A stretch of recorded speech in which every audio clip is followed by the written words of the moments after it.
plus grand parti du Parlement thaïlandais a repoussé lundi sa décision sur le camp qu'il soutiendra pour former le prochain gouvernement, prolongeant l'incertitude alors que deux blocs rivaux courtisent ses voix décisives après la destitution de la première ministre.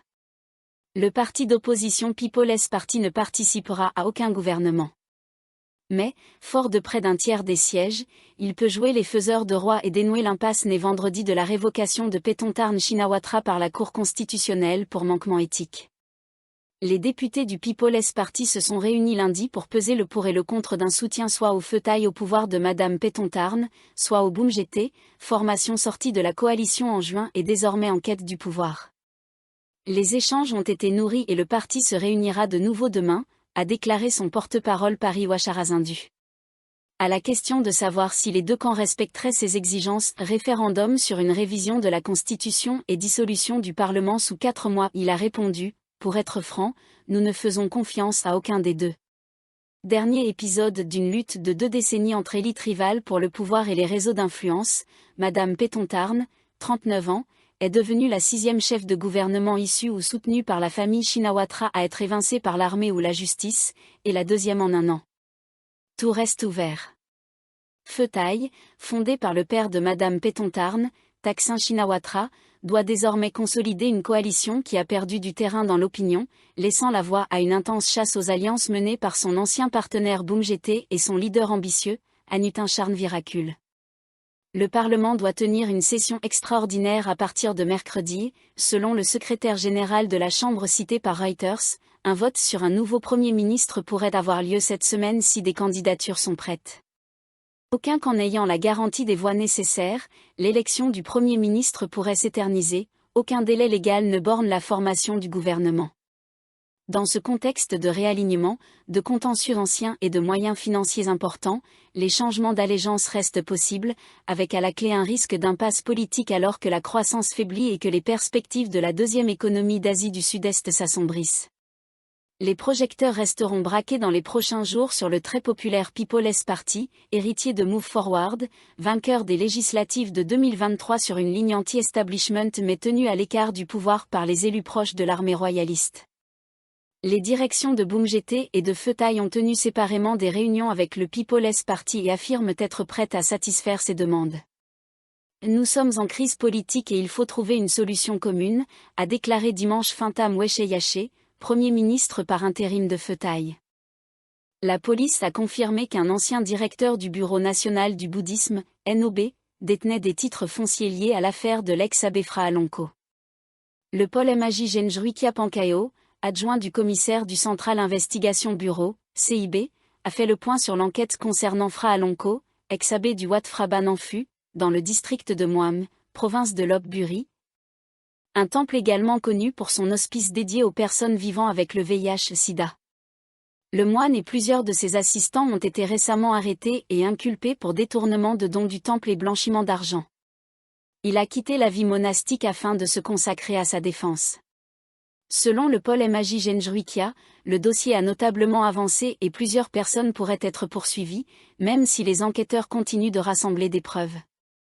L'enquête financière, qui porte sur des titres de propriété d'une valeur totale d'environ 140 millions de bahts détenus par des proches de l'ex-abbé, a mis au jour des éléments clés. L'adjoint du commissaire a confirmé que, parmi les prête-noms de Phra Alongko, figurait un ancien directeur du NOB et un humoriste connu. Phra Alongko affirme avoir été exploité, évoquant des pertes liées à des concerts, à des terrains et à des biens enregistrés au nom d'autrui. Il n'a toutefois pas encore fourni de preuves documentaires de démarches visant à récupérer cet argent.